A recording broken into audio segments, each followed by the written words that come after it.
So, as it goes with the year 2024, we've got another Dragon Ball property that looks pretty interesting. The MOBA genre feels like a natural occurrence for Dragon Ball, being a anime that focuses on getting stronger, progression through time, and power levels. League of Legends and Dota are no stranger to this. Neither are games like Bloodline Champions or Battlerite. However, as it goes with Dragon Ball IPs that feel a bit half-cooked, this game is the definition of style over substance. You know, spoiler alert, the thumbnail might have given that one away. And this is a PSA because I don't know what the game's going to look like in 7 months or a year or 2 years, if they even care to develop it that long.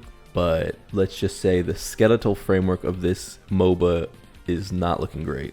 You see, there are games in the MOBA genre that don't focus on farming or the progression of power as it scales into the 20 and 30 minute mark. There are battle arena games like Bloodline Champions and Battlerite, and these games do a great job of balancing mechanical skill with player feedback. When you press a button in time with an opponent's button press, you can be rewarded greatly for predicting and outmaneuvering, much like a fighting game would. To Dragon Ball Multi's credit, currently it does feel good to get levels in this game as your skills get bigger and more destructive, and you feel that sense of Dragon Ball like scale of just blowing an arena to bits with your level 11 skills.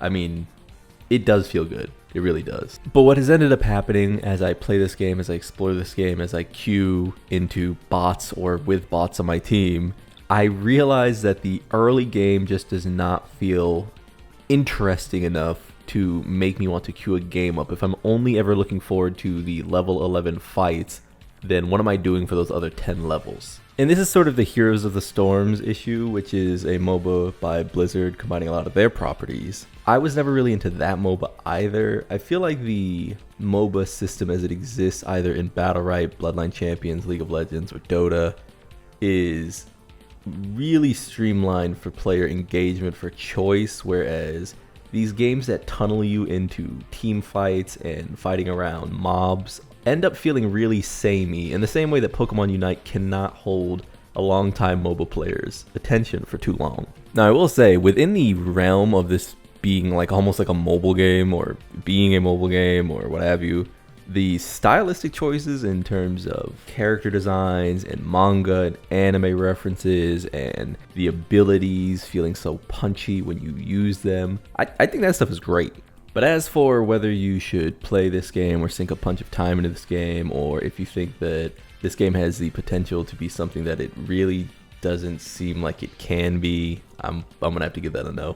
And the only reason I clarify that is because there are processes in this game that want you to pay money, like all free-to-play games. So I imagine this would go free-to-play. They want you to buy things within the game, and it's fine to monetize, but you have to give me something more than a weirdly shallow MOBA with monetization options. I'm not gonna go too much more in depth than that. It's Pokemon Unite, but for Dragon Ball. Maybe at some point it'll get some more interesting mechanics implemented. This is still a very early version, it seems, but until then, 6 out of 10.